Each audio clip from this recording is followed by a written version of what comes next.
Thames.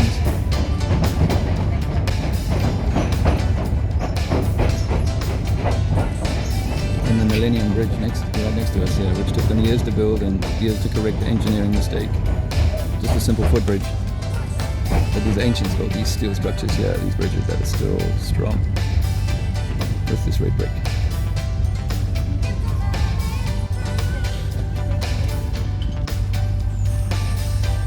There it is, the NASA lights.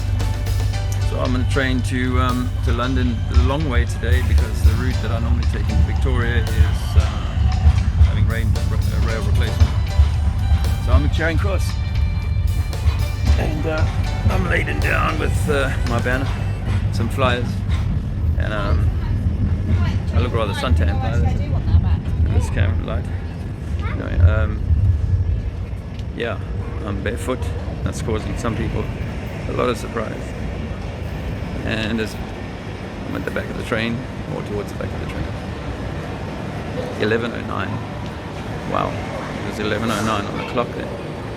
And the last time I looked at the clock was 11:01. Auspicious date for me too, because my mother passed 11. And she is the catalyst for this journey. So to have her come to my mind on my way in, very special. Because I think there's something divine been happening. Yeah, something divine happening. And in my microcosmic universe too. Today's activism, I care about humanity.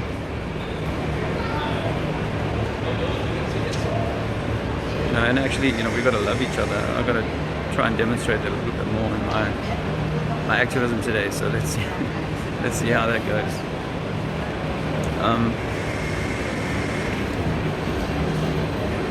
Bags a bit heavy.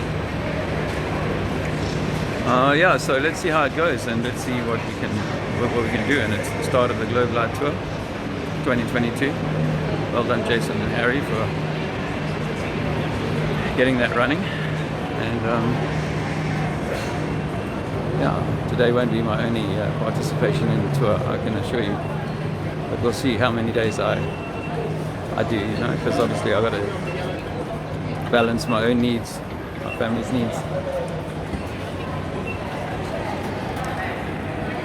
School kids on tour, Charing Cross.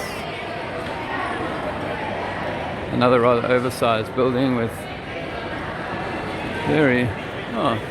just a little nest of security, of course. We're quite comfortable with being recorded hundreds of times a day. But don't let me you can take your chances. Don't let me, impugn that. It is nice to see faces, though, isn't it? Really. I mean, we were at the beach the other day, and it was beautiful being down there with all those people. Isn't that what life's about? Is enjoying it. But we don't want it to be based on pretense and deception.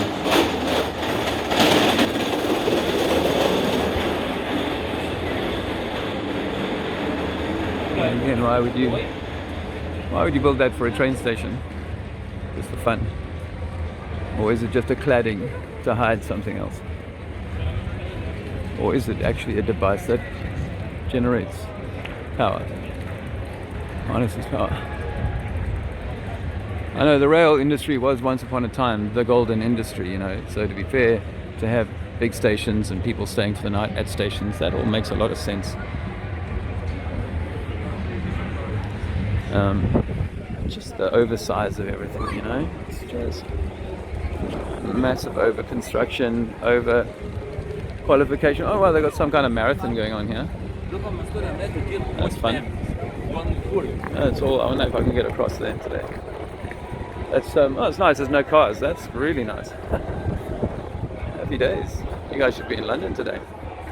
Life is good, and governments let you have the time off. feel good about that. Celebrate with your Jack.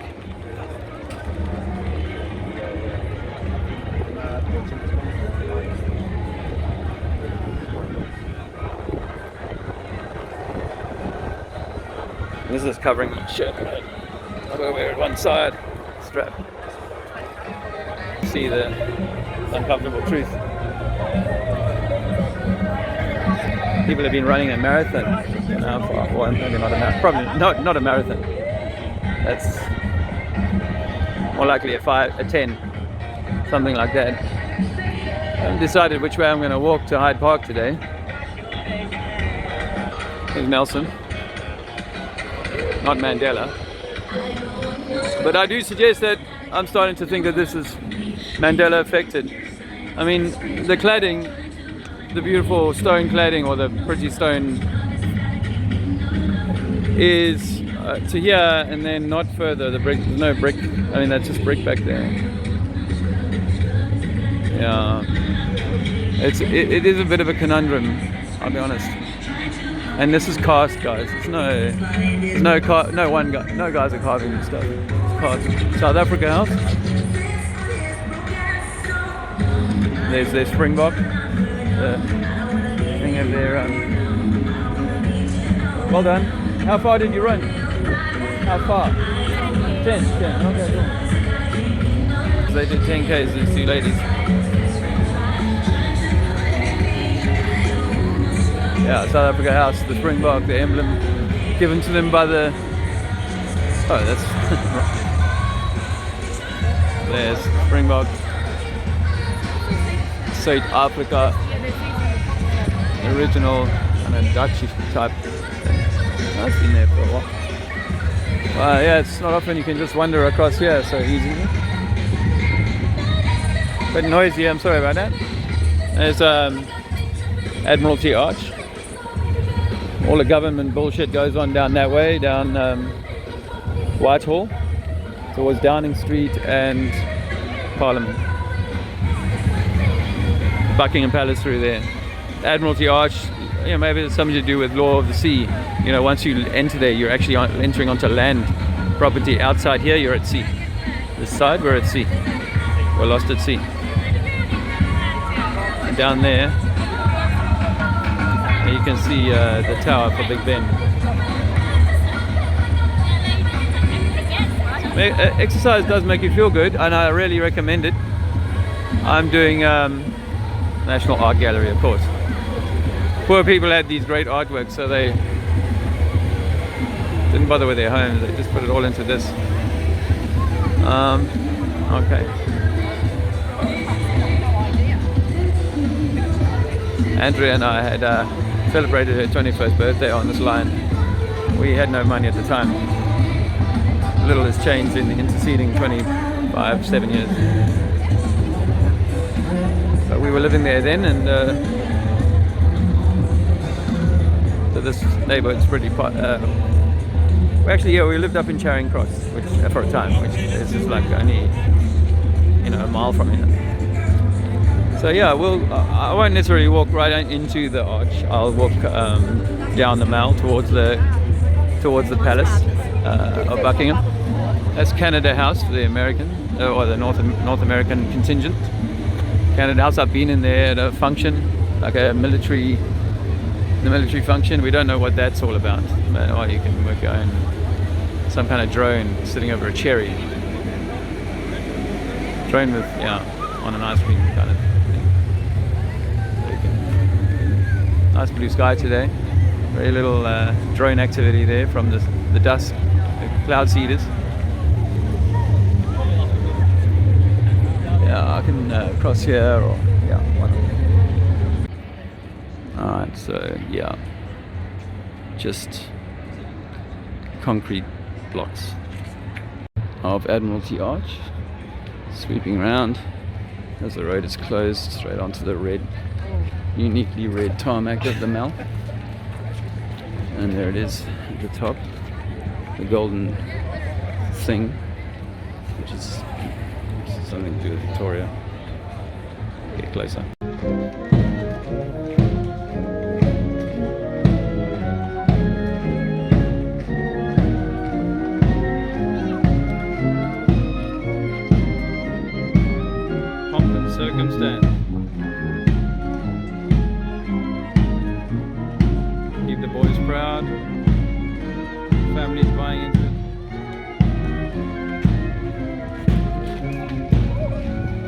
What the buck?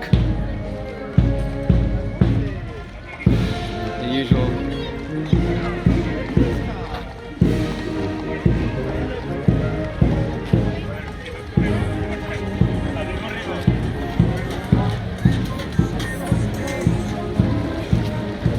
Oh, thronging.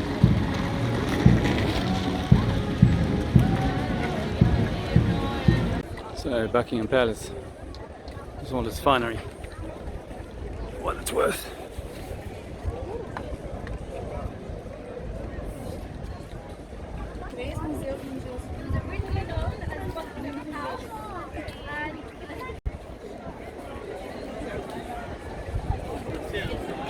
As you can see, it's a popular day down at the Palace.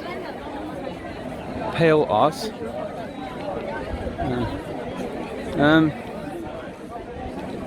Yeah, you know, is this part of the just façadery in the theatre? You know, like the theatre. If you go to the theatre, they do dressings, don't they, for each set, each thing, and that this keeps us buying into it. Oh, look at these guys! They've got the broken jaw. Shame, man. A lot of them must have all had a fall or something. Look, there's a nice side of policing, posing for photos with families rather than haranguing them for being outdoors. Must make a real change. They're on a bit of a see a comment.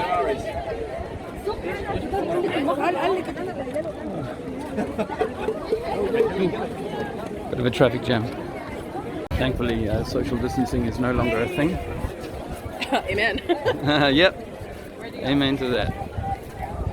A lot of American tourists here at the moment, so today should be a cracker in Speaker's Corner. They're a bit more polite than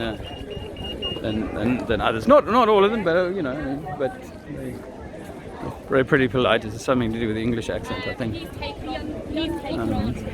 And I had a great conversation with some youngsters off camera at the end of yesterday. A guy called Jackson, I think, and his pals.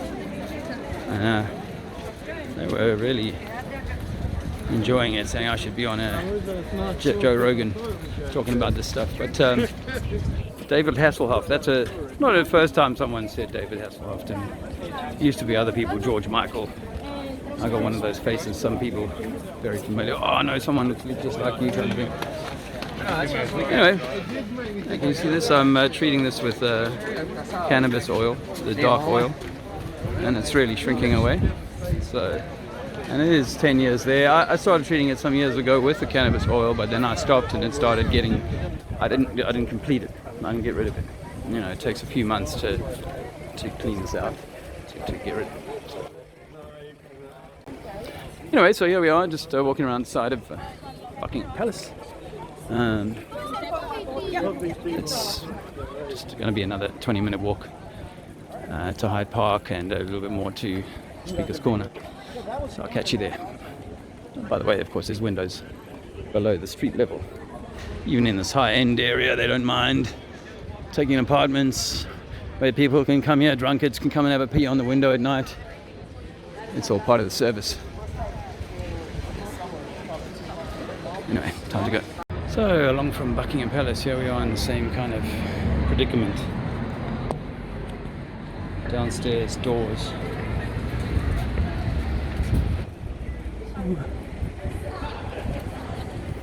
Right. And of course you'll have trained thugs, all too eager to stop me asking questions about that. And they're not meaning to be thugs, they're just believers of the system. They've been doing the marches, brass bands, buying the t-shirts. Well, these guys could go even deeper. Yeah, but not very wide. Can you imagine building that with that kind of narrow aperture around the building? Nah. Doesn't add up, friends.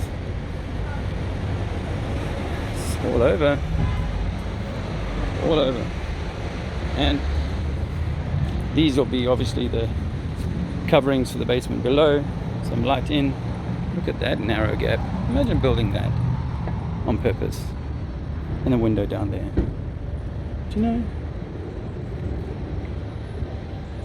These people were amazing builders. Amazing. This is not amazing. This is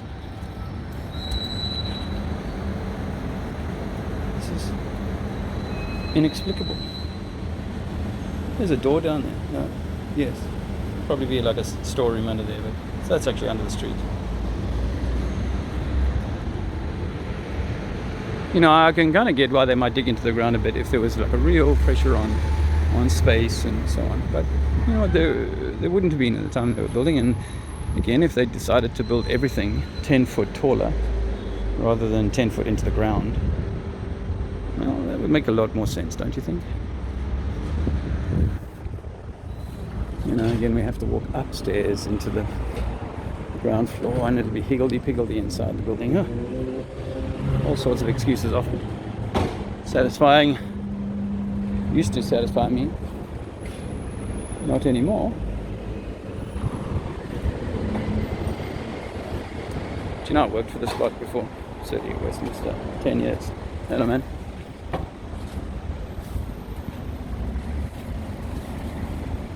Years. City Hall, they call it, because Westminster is the only other city in London.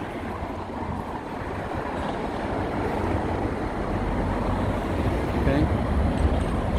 Still believe it. And this goes on. Okay, back up there's the boundary wall of Buckingham again. I think Buckingham was dug out, but I reckon there's probably more downstairs. All of this. It's all hoax.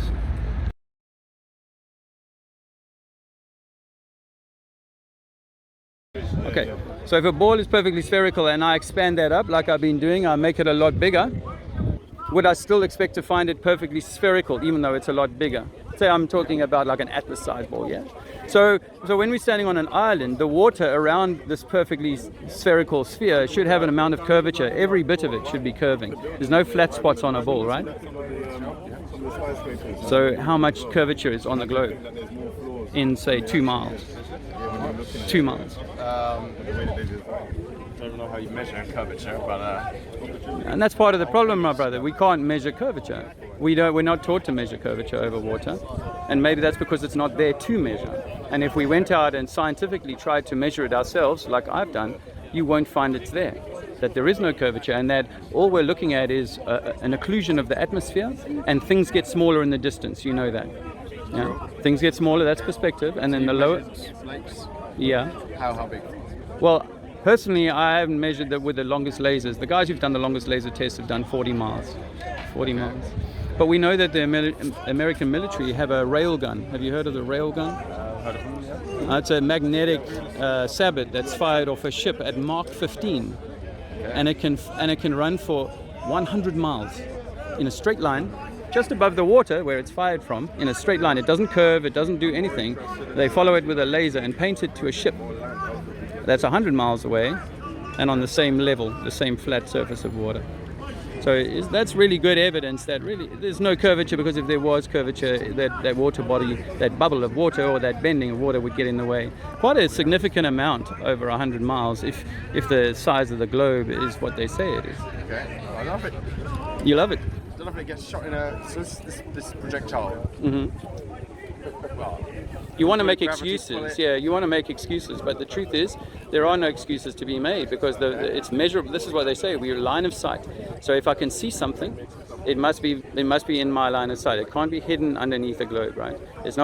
My eyesight is not being bent by gravity over a globe. Fact. It's not a theory. You're fronting Christianity. Don't believe the word he says. I'm not fronting Christianity, but you're fronting the foulness of humanity. This is a disgusting man. Disgusting. You are a disgusting man. I heard you 2 weeks ago, man. He's a disgusting boy. Really, he was cussing at me and calling me the worst names in front of my 5-year-old son.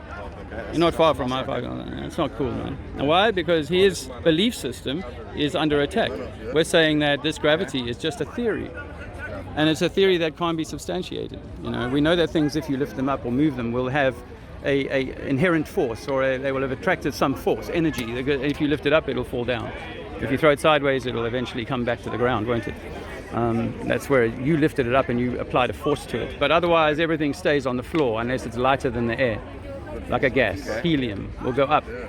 Okay, well, so the details of gravitational theory, I'm pretty sure that's important to engineers building structures. But what if gravitational theory is simply a repackaging or a mathematical salad used to explain density and buoyancy?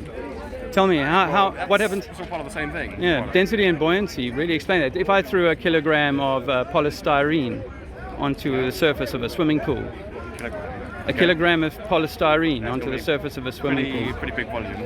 It's quite a heavy chunk it came with my television. And all the way around my television is this one kilogram chunk. Yeah. Okay, that's I'm giving you a mind experiment. You don't need to be so literal, do you?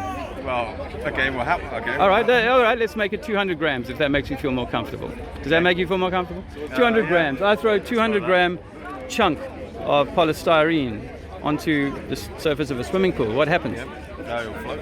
Why? It's got air in it. It's buoyant. Air in it. Well, why does It's it? lighter than the water. The air is lighter than the water. The whole thing's But the polystyrene weighs 1 kilogram, or 200 grams in this example. right. So I've got a 200 gram stone and a 200 gram piece of polystyrene. They both weigh the same. In this air, in this ether, they will fall at about the same rate, depending on the shape of my polystyrene block, right? If I made it into a ball of 200 grams of polystyrene, it would fall almost the same speed as the stone in this air, right? But once it hit the water, everything changes. Why? Because the density of the medium in which it was existing changed. And that's all that we are, is an expression of density and buoyancy. If we raised this pool with water, there were a lot of things would float and a lot of things would sink based on the change in the environment. That's why when you go higher, your body weight reduces because you have less atmospheric effect on you. You're less, if you like, buoyant in thinner air. And you're more buoyant. I mean, so higher you go. Yeah, you lose buoyancy. That's why planes can't go infinitely high. You know, a spy plane can get 50,000 feet.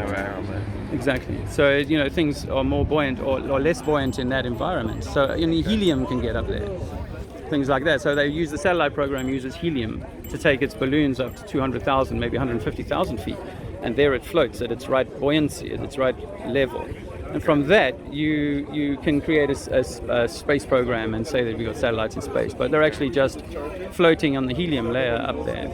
And everything, if you take liquids in a test tube, for example, you might have seen experiments done with that, where 4 or 5, 6 liquids can be in the same test tube, and they're all separated from each other perfectly, and they all hold their same line.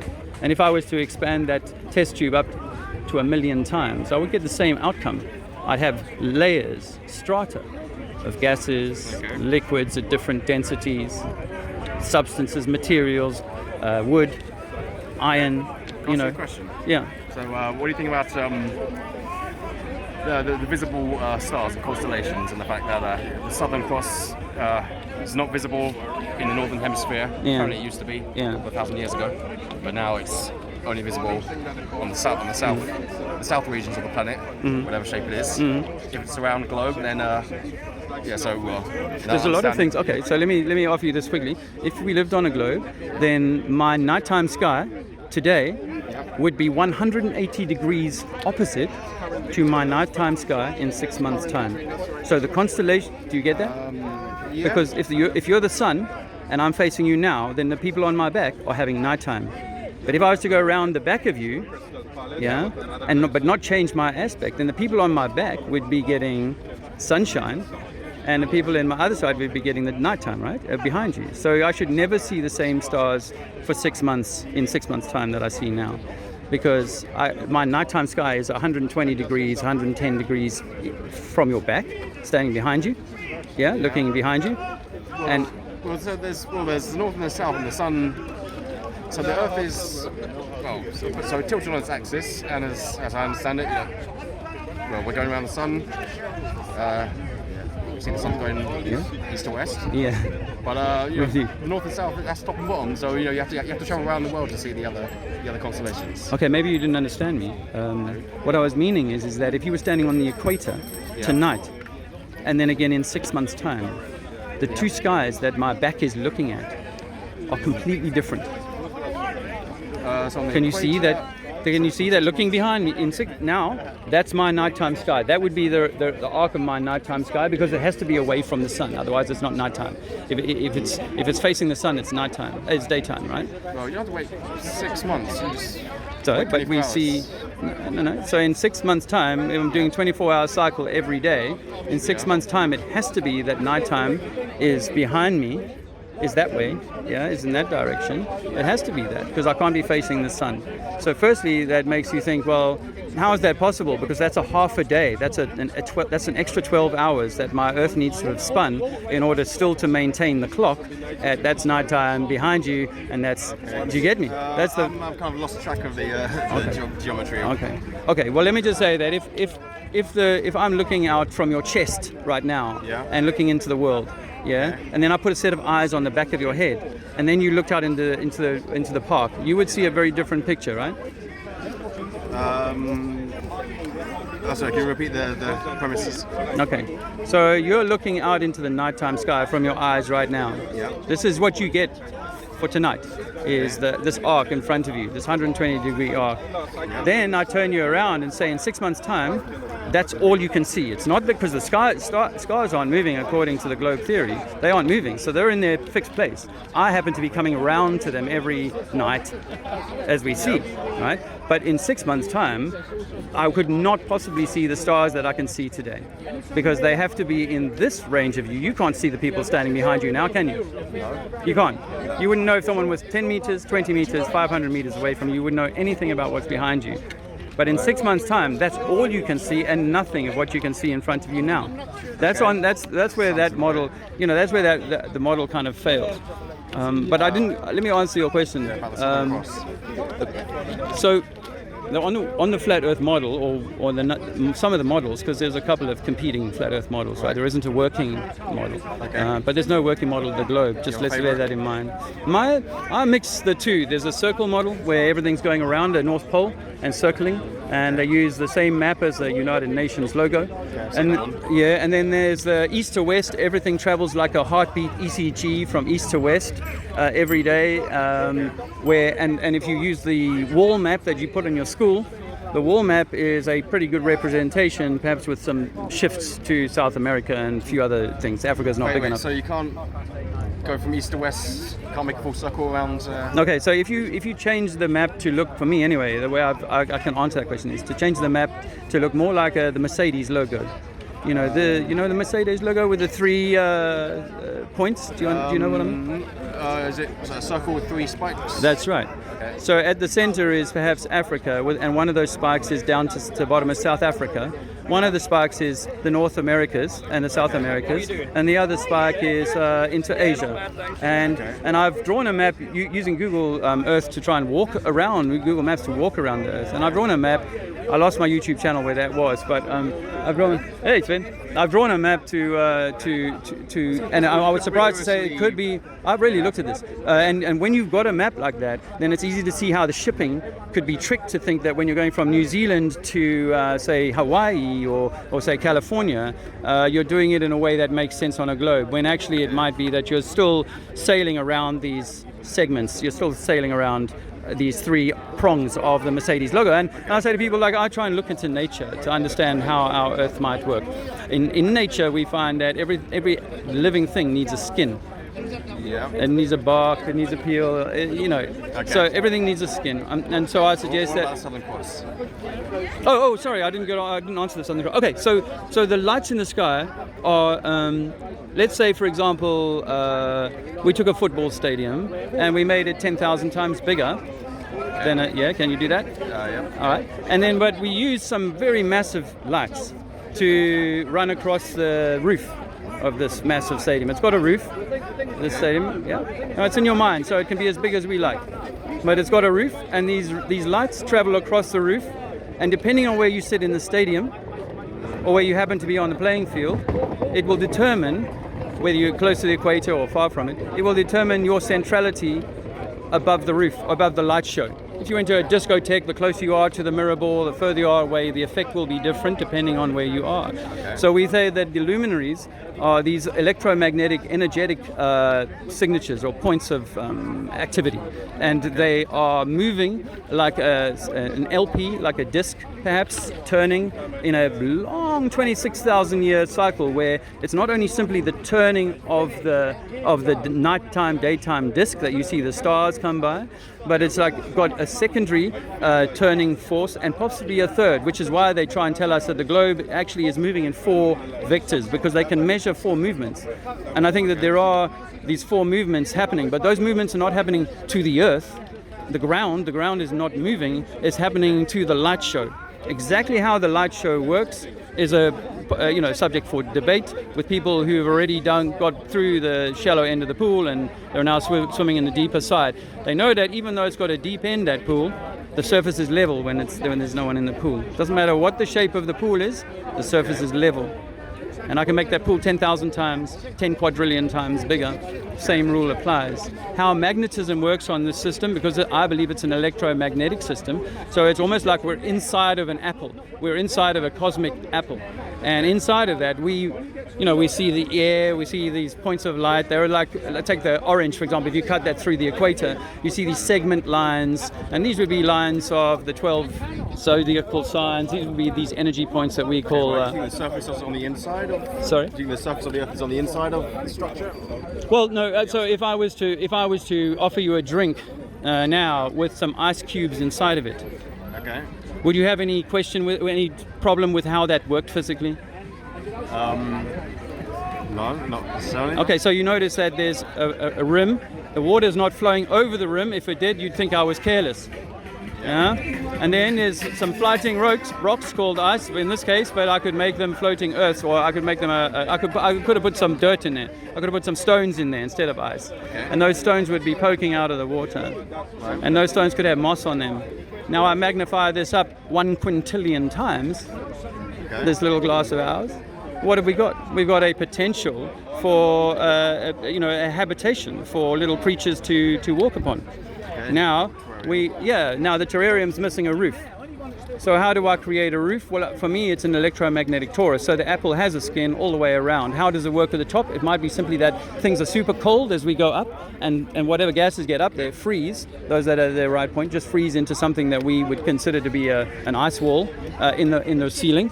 And down below, it's just super hot and continually pounding up energy through the bottom of the torus, and reciprocating torus. And energy is rising in magmatic form. Magma being magnet, the word for magnet, and everything coming from Mother Earth, rising up, electromagnetic energy, spawning life inside of a protective cocoon. Now, who you give credit... Life, you don't think God created it? Isn't this whole thing to support the creation of the universe? Well, yeah, I mean, it has to be created, right? But what do you call that creator? You can't have this. This is why globe theory needs to be challenged, because globe theory says it's all a Big Bang. It's all an accident. Goldilocks, Darwin, all of that bullshit. So the geometry of, and the physics of this, you could conceivably work this into a rigorous mathematical system that makes predictions. Is anyone doing this? Yeah, so the Sumerians 2,000 years ago used what is known as the most ancient computer, a disk, a series of 12 or 10 discs, I think, sitting on top of each other, and they used this to predict perfectly the movements of the luminaries. It's well known. It's called the astrolabe. You can look it up for yourself. Okay. Yeah, and it's considered to be the world's oldest computer by the mainstream, not by me. That's the astrolabe. Look it up. The Sumerians, geocentric model. Geocentric, but not only that the Earth is not moving, and it's all the luminaries. All the activity is to do with stuff moving in the sky rather than us moving. They never thought that. None of the religions, by the way, who pound all the globe, none of them believed in, and even heard of the globe until at earliest 500 years ago. At earliest. I've heard people reading... Why did they never make one? Somewhere in the Old Testament it says God sits above the circle of the earth. And is a globe a circle? When the footballer kicks the circle into the goal, have you ever heard them say that? Have you ever heard them say that, from a different language? No. Yeah. Circle, let's be honest, is in 3D is a column A circle is a coin, a circle is a stamp, a circle is a frisbee, a circle is a plate, a circle is a table. Pardon me? Every cross-section of a sphere is a circle. That's wordplay and bullshit. Because actually a circle on a piece of paper is not a sphere. It is, if you extend it up, just a column. 2D. It's you know, it's 2D, 3D object going through a 2D plane would just appear as a circle. yeah. So all you've done is what I'm saying is that you've got to cut the orange like this, because if you cut the orange like this, you get the circle. Okay. You get the circle, and isn't that what you see in nature? A lot of that where you cut the fruit open, and what do you get right in the center? This little pocket of seeds. What if those tiny seeds, magnified up 1 octillion times, became the continents you know as Africa and Asia? And around that is this watermelon we call the ocean.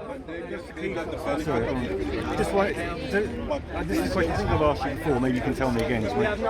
What difference does it make, ultimately, if it is flat for us? Good question. Yeah, good question. Because I think if they're lying for some magnificent reason. There'd be no reason to bullshit about it, and make this whole thing run for hundreds of years now. Yeah, well, control, no, but to control what? And it's to ultimately control you from knowing who you are, from knowing thyself. Because I say it's like they don't want you to know. They don't want God to know you or you to know God in the way that you are God. And that you are God expressing yourself within God's thing, you know. So that's what I think that we are. We are the expression of the Most High, although we come in different meat suits. Can I just throw one thing on that? I understand your perspective. Yeah. You're looking for a bigger picture, right? No. I get that. But even before, when you said that everyone thought the Earth was flat, there was still hierarchies, there was still control. Yeah. So there's been, by your reckoning, modern human history has had a flat Earth perspective for a very long period of time. Yeah. Anyway, Yeah. and it didn't change priestly hierarchies, feudal systems. Yeah. So even if the Earth was flat, we all found out it was flat. Yeah. Human nature would tend to organise its hierarchy. I think organisation is important, but I do wonder whether the need for governance in the way that we have it today would be so great if people were self-masters. You know, because for me, people had a flat Earth scenario and they weren't self-masters. no, They were still under the cosh of religion, feudal and religious. Yeah. So what if that? Why would it change? What if it's not about changing so much as morphing? You know, we're taught that once upon a time that the way that people were made to work was through serfdom, and then before that chains and whips and all that sort of story. Well, what if this is just an evolution of the way that the mind is controlled? Because government means control of the mind, and isn't it possible? Hierarchies in nature. I mean, Yeah. We have a route to lead. How are you doing, brother? Look who's here. All right, Jason of the Disbury. Good to see you. And I had a chat with Dave Murphy. He's here somewhere. Sorry, go on. It's very hard to get away from hierarchy. Inherent, but the thing is, Necessarily trying to get away from it all the time. Well, what if we? Okay, so do we not? I used to embrace hierarchy because I believed in the sincerity of it. Now I say there's a need for a hierarchy and organization, but it needs to be on the basis of control. I mean, sorry, not on control, on truth. On truth. You see, so if this is a lie, then you've got to understand that all governments in the world are pretty much party to it. There would be almost no one that hasn't got some insight as to it's not what we say it is. but I have to argue that since the Industrial Revolution and the Enlightenment and science, it's encouraged the middle class. Yeah. So it's pulled people out of poverty. The feudal system's moved away. So the middle class is a sign of wealth within the country and education. So science has encouraged a middle class, which has encouraged better standard of living. Okay, there's still hierarchies, but compared with some of the serfdom our ancestors had to deal with, I've got central heating. I can get a house. It's a slog now, but because it's like that, isn't it? But I think my father spent about a year and a half salary when he bought his first home in the UK in 1967. It cost him a year and a half salary, and he wasn't highly paid. He was in shipping. Things have changed. So, and I go around London, and what I see, and even in Bournemouth, I was there recently, and all those big houses, a lot of the big houses are being knocked down and replaced with 6 or 8 flatlets. And a lot of houses in London are subdivided. People live in the basements rather than it was once a gentleman's house, you know. Crystal Palace is full of that.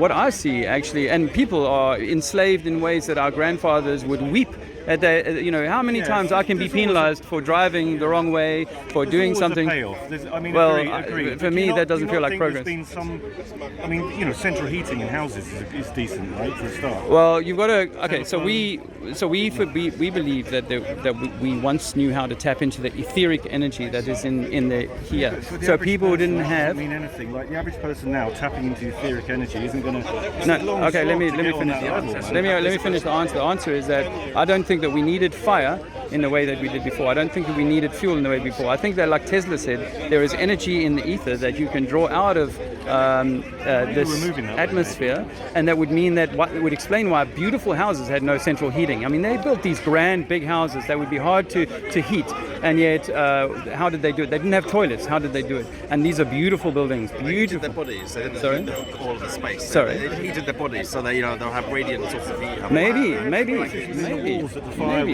heat from the fire in the main room. Maybe. They had they were designed for the heat to go around the house. That's how they did it. I haven't seen much evidence of that, I'll be honest. Well, okay. But I mean, they weren't stupid. The Romans had underfloor heating.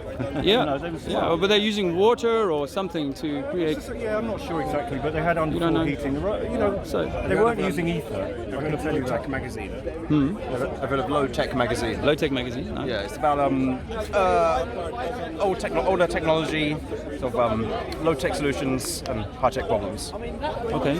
And I think that's where I read about heating as focusing on heating human bodies rather than heating the whole entirety of one space. That sounds more like there's a big agenda to make humans feel as shit as possible about themselves, and this global warming lie, climate change lie, is all partly about that. Humans are so bad. You shouldn't eat meat. You shouldn't do this. You shouldn't do that. You can't do this. You can't do that. And how much does it cost now to heat your house? So you don't want to heat your house too much. That is just because you're trying to save a bit of money, not be comfortable. Your comfort should be the most important thing. But this system has you paying through the backside and the nose in order just to keep yourself warm in the winter.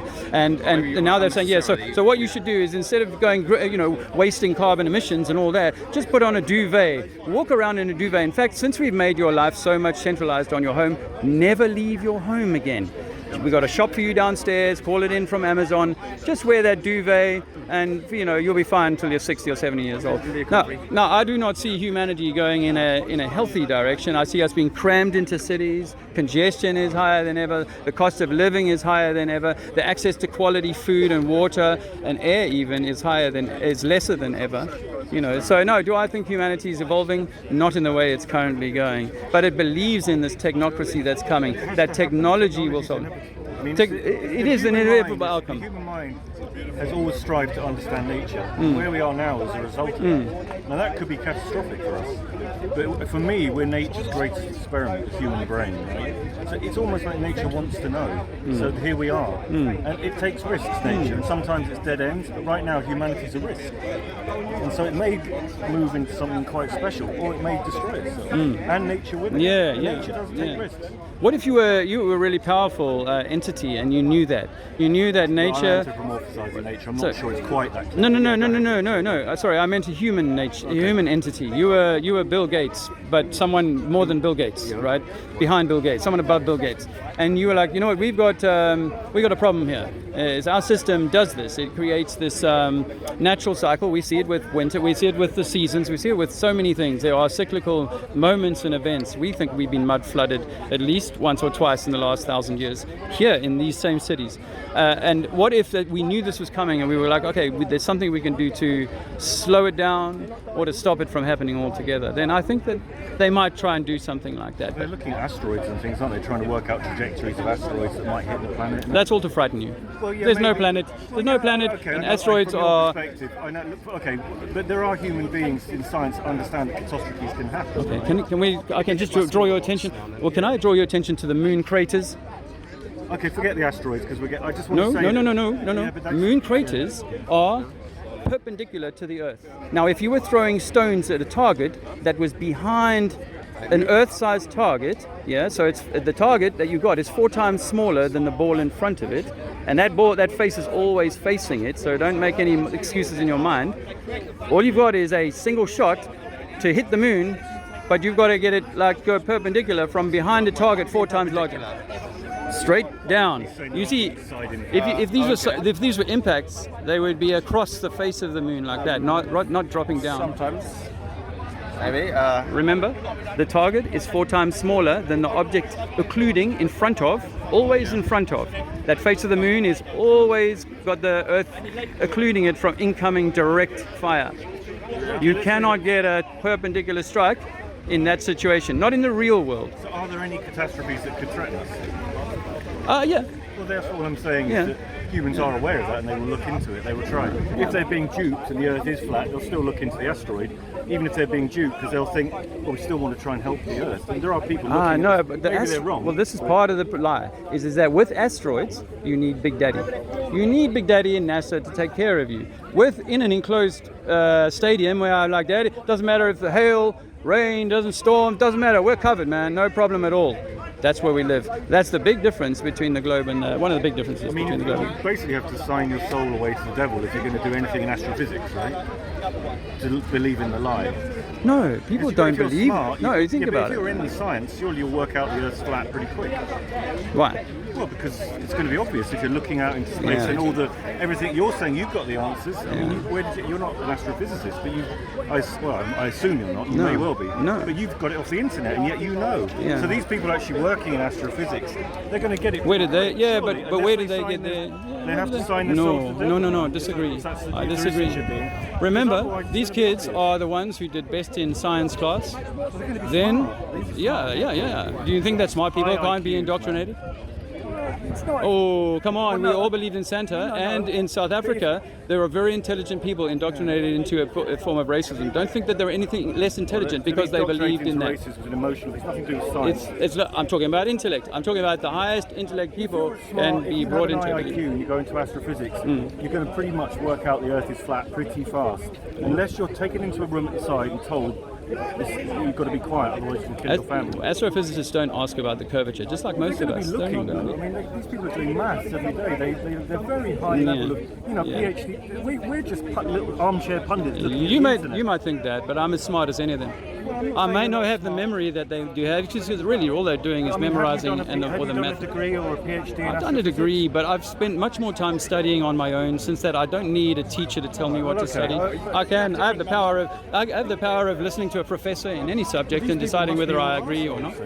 Awesome. They must be I think I've said this to you before, that actually that man over there is not an asshole. That man preaching his Jesus, he totally believes in what he believes in, and he's not lying. Same as the Muslim. They're looking at the maths, they're looking at the People will tell me, even astrophysicists, I asked the European Space Agency directly. You haven't heard the question. Let me tell you this. I was in Spain or Italy, and I saw ESA, European Space Agency, and I called them over, 3 of them. We were doing this, flat Earth activism. And I said, tell me, what's your best proof? You ESA, what's your best proof that the Earth is spinning? What did she say? The sun moving over our head. That's it. That's all they've got. That's not clever. Do you know what? That sun moving over my head, that sun moving, they stood there for 20 minutes, and when they said left, you're a threat to children. And what an ironic statement that is because we are indoctrinating our children into believing they come from monkeys and that they can walk on the underside of a ball in some very frightening universe. The universe that I believe in is one that is perfectly protected, it is perfectly safe. Yes, it does have cleansing. Void with spherical objects. Why is that bad? It's not bad, it's just a product of your imagination given to you by Disney. It's pretty far out too, right? Why? Where's that? Where's its ultimate location? You see, now this is where we have to be more humble than the Globers, is that we say we don't know. We don't know what's outside of the confines of our bubble. You're inside of a snow globe. You're in the Truman Show, and you don't know what's outside of that. I don't know what's outside of that. Your claims that there is a vacuum of outer space and so on, you cannot prove. You've taken that on Disney, NASA, and their word, but you can't prove that yourself. Okay, but they have a point with Earth is flat, by the way. Earth is flat. You don't live on a spinning ball. Read all about it. Read all about it. But the science has a point where it drops off into the unknown too. It admits that. There's lots of unknown and dark matter and plenty of things that are unexplained. So we have all the answers. No, but people swear that gravity is a law, and it's not. Well, you just said, you said gravity could be just a way of explaining buoyancy. No, but yeah, buoyancy and density. But that doesn't then make the ball have water cling to the underside of it while I'm spinning it on a cushion of time and space, or some gravitational attraction to some supermassive sun. It's a bending of space. That is all bullshit. It has nothing to do with buoyancy and density. That's why I have a problem with gravity, because gravity is not just the expression of the up and down. It goes to now you can walk under a ball, and you can fly planes and ships, and if it's big enough, you see the magic is so strong.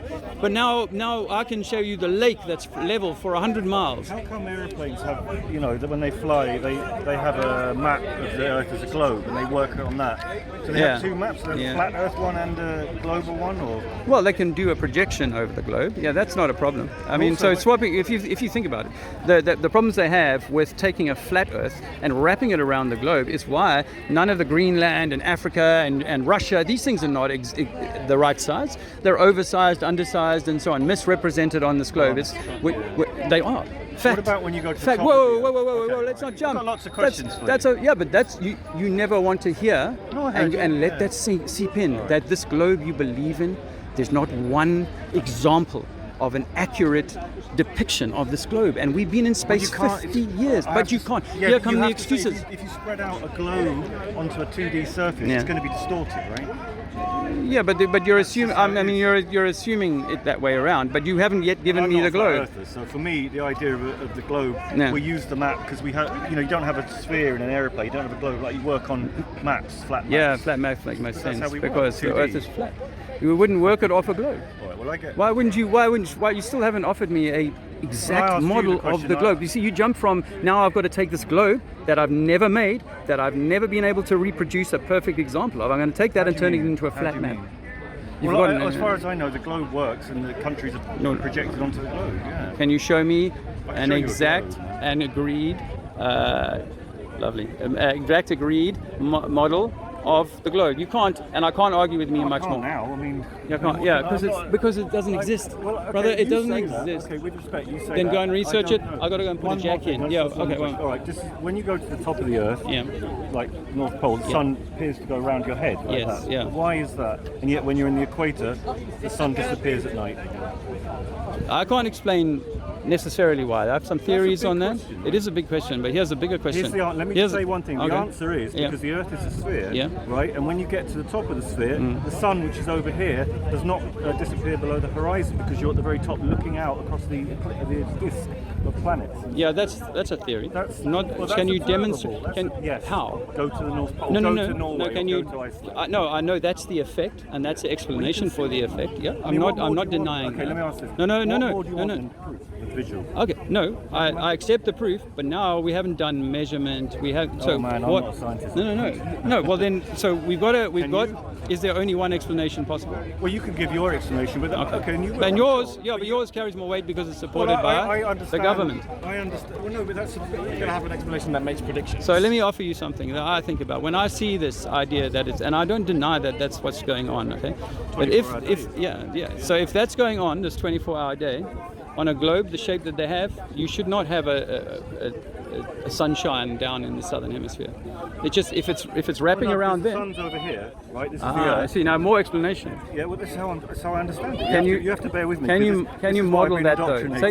So if you took a light like that in one place over there, and you took a globe ball like that, and you spun it so that no point of the no point of the northern hemisphere didn't lose the sun, then I would suggest that because you're up here. If you're here, you're turning away from it. If you're here, there's nothing to get in the way, so the sun's always going to be seen. You understand that? Yeah, I understand that. So if you're here and you turn like that, then you won't see the sun because it'll be night time. But if you're here and you turn, you're always going to have a view of the sun. I accept that, but what I don't accept with that model is how the southern hemisphere would have any sunshine or much sunshine. Well, it has 24 hours of darkness down there, so depending on the season, it goes opposite. I don't know. I mean, I accept the darkness down there, But again, there are other ways. There are other ways of making that work. So this is an explanation. I used to believe it too. I used to accept that same explanation because I was a ball believer for sure most of my life. But now I've looked at it and I'm like, no, it doesn't quite fit. I can't see a model of it. No one can model that. But again, if I take a football stadium and if I magnify this football stadium up many times, I could take a lighting system and create that same thing where for 24 hours that section was far enough away for it not to receive any light at all or see 24 hours. But on that note, I'll catch you guys later. All right, let me just... oh, it's been a long time. My friend Barry. It's Barry. Hi. How are you doing? All right. Yeah. Cool. You want a hug? Oh, I need to put a shirt on. I didn't. I just got straight in here and I haven't put my shirt on yet. Looking nice and brown though. Well, it's life in Africa, huh? I watched some mud plugs, it was interesting. Yeah, I've been... Oh, crazy year, man. Which one? I watched some mud plugs. Sorry? Interesting with the mud plugs, which one? Oh, yeah. Whereabouts are you living? We're still bouncing around, really. We haven't got a home. Oh wow. It's been 1,000 days. Travelling around? 1,000 days without a home. Oh, that's awesome. Yeah. Awesome. It's been the hardest, craziest... My partner, he's from Kenya. He lives in Kenya. Oh, okay. Oh, wow. We loved it in South Africa and we did a lot of truth talking down there, so it was good. It's good. I'm just going to put a mic on quickly. Excuse me a second.